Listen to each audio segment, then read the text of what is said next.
I never wonder why Goku, the hero we've watched grow from a curious child to a universe-saving warrior, often gets a bad rap in the world of.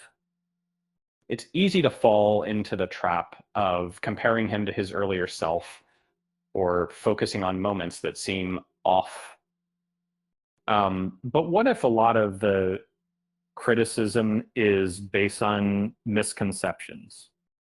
So let's dive into seven surprising truths about Goku in and rediscover why he remains such a beloved character. Many fans feel the original and offered a more complete story for Goku, leaving feeling like it struggles to reach the same emotional depth. But it's not as simple as saying that the series dismisses Goku's character.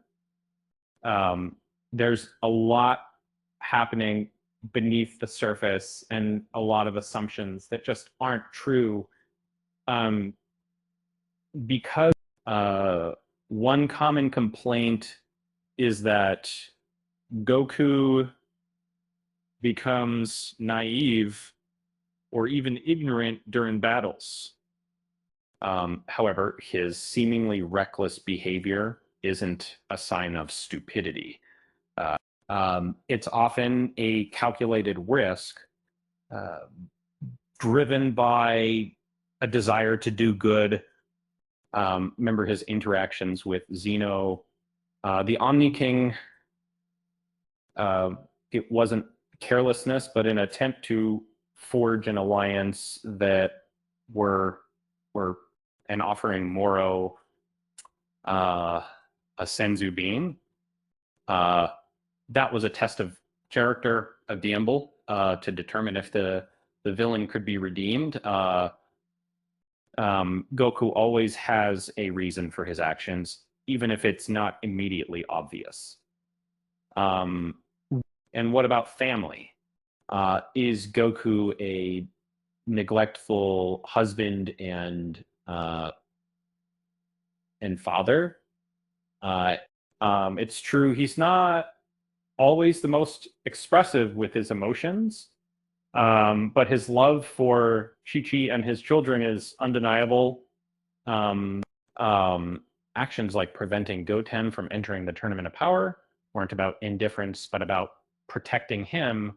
And he may have his quirks, but Goku would do anything for his family.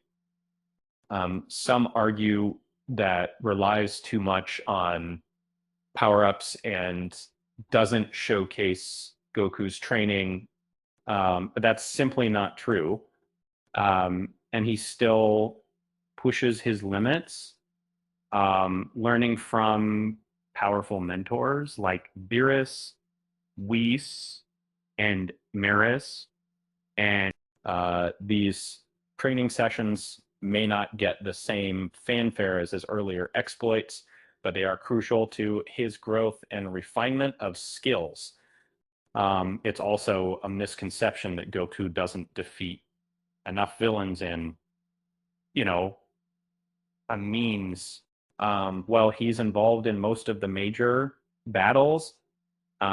Victories aren't always his alone. Future Trunks took down Fusamasu, and Android 17 won the Tournament of Power.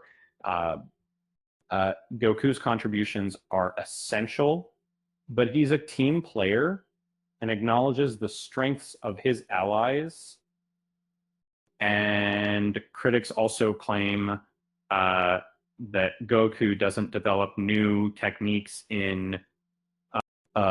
but he's not just relying on transformations.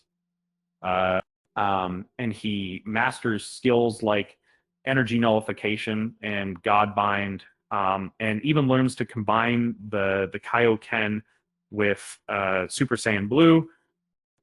He may not learn as many new moves as Vegeta or Gohan, but the ones he does master demonstrate his incredible understanding of Kisei. And finally, let's address the claim that Goku has gotten dumber. He's never been a scholar, but he's not any less intelligent than he used to be.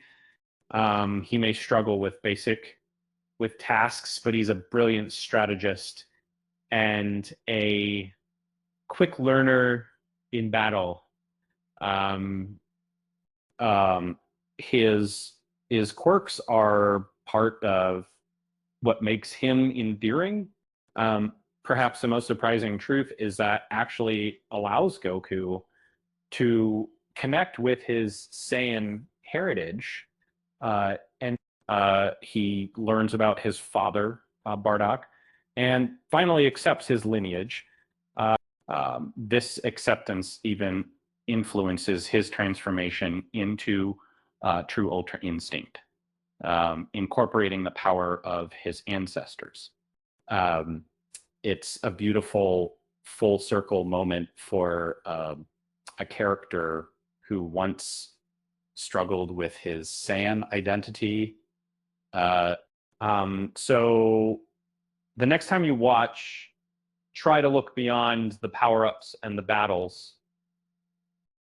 See the nuances in Goku's character, the reasons behind his actions, um, and the growth he experiences.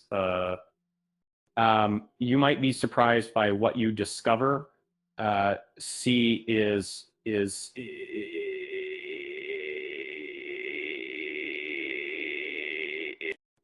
with that said, thanks for watching, and until next time, how are you doing?